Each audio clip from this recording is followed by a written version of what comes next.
So I was recently, I did a segment today on a show that I really enjoyed, doing called Crosstalk on RT with Peter Lavelle. And he brought up what the quote-unquote establishment left is doing. And one of the things I said in the question I was asked is I pointed out, because I feel like even though it's kind of annoying to split hairs over optics, I personally think it's important to point out that the establishment left is not a thing. That's in many ways an oxymoron. Like, the establishment left, there's nothing left about MSNBC. There's nothing left about the Democratic establishment. Soon there's going to be nothing left to the Democratic establishment. See what I did there with the play on words?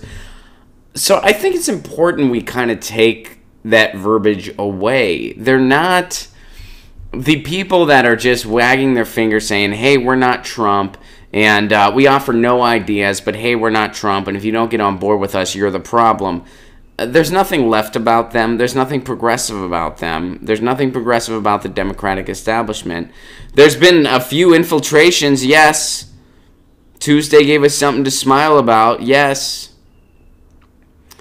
But that's not, this whole A-B dichotomy of, oh, well, the Republicans are bad, which the Republicans are. They're awful. But the Democrats are not a left alternative to the Republicans. They're just barely an alternative to the Republicans. In some ways, they're not an alternative to the Republicans. And by the way, you blue no matter who, folks. You know what blue no matter who gets us? Blue no matter who gets us Joe Donnelly. Blue no matter who gets us Joe Manchin. Blue no matter who gets us Claire McCaskill. Blue no matter who gets us the people that help Trump along the way, that help him with his military budget, that help him get his Supreme Court picks through. That's what blue no matter who gets you. Oh, and by the way, you know what else blue no matter who gave us? Hillary Clinton. The only candidate Trump was capable of beating. So I guess my question for the day is, establishment left. Do we need to strip that term away? My answer is obviously a resounding yes. But I'll give you guys a few moments to weigh in. What do you guys think? Establishment left. Should we take it away? They're just the establishment. Even calling them the establishment center, I think, is too generous these days. In a lot of other countries, the Democrats wouldn't even be considered moderate. They'd be considered right-wing. And I think, I always say we have two parties, a fringe right party and a center right party. I think center right is almost too generous for the Democrats these days. In fact, you know what? Screw that almost. It is too generous. Let me see what you guys are saying to the question. Democrats enable Republicans way more than everyone else. I agree. Very much so. You keep attacking your allies. I don't know. I have a couple friends named Allie. I've never attacked any of them, so I don't know what you're talking about. I'm sure Allie's a very nice person. Type this article. Okay, we'll look into that. When will your crosstalk be broadcast? I don't know, actually. Establishment corporate left is what it is. Let's just call them the establishment corporate people. Really. Like why do they deserve left anywhere?